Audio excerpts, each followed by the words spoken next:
You are watching Kit Kabinet and this is the inbox review of the Revell P-26A Peashooter in 1/72 scale.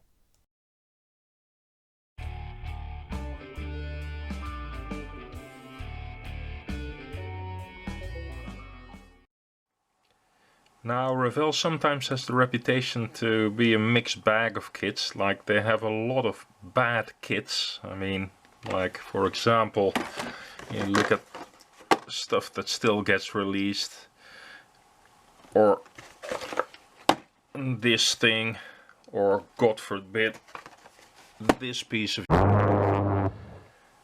and those are really atrocious kits.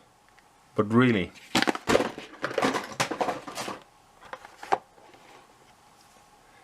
is this kit really just as bad? Let's have a look inside. Now, this is typically what you get. Like, there's a bag of parts. This is a pretty old kit. The original mold is from 1967, so that's over 50 years old. The idea back then of detail was to festoon the whole surface with rivets. Of course, there's raised panel lining. So yeah, that's what they considered highly detailed. Now, actually, this kit, shape-wise, isn't too bad. One of the main problems here is like that the fin here is a bit thin. Should be a bit wider here. But the basic shape and the basic size of the plane isn't that bad at all. And so this is what you get for a cockpit. This thing that's supposed to be a seat, I think. And yeah, there's the lower part of the wing. And what they have done, let's see if this will focus. The brand name here is like on the outside of the wing. It says here, copyright Revell Incorporated 1982. Well, the original mold is from 1967. And for a kit that age, it isn't too bad actually.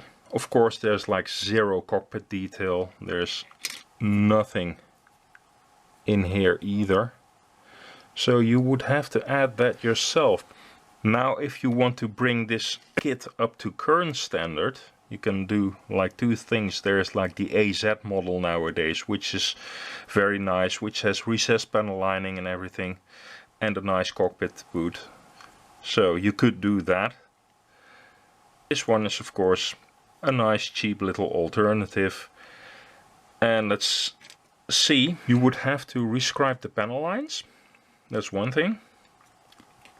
Another thing, there's a big one-part engine, which doesn't look too bad, a bit basic, but could use some extra detail like push rods here. You could install them, but it doesn't have any exhaust pipes, so you'll have to make those yourself as well.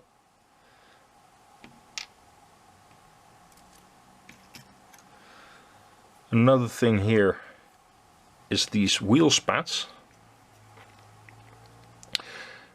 They made some holes here, supposedly for the bracing wires, but the thing is that the wheel covers are supposed to have these little horns to which the bracing wires are attached. So you would have to make those yourself as well. The wheels look very, very basic, but then again, they're mainly hidden within the wheel covers. So we have a nice propeller here. The cowling ring looks very basic, but then again it has enough plastic on it so you can like reshape it a bit. So there's some room to get this into the proper shape. A pilot figure! Wow! You don't see those very often anymore. The windscreen with a lot of flash, but of course you can cut that off.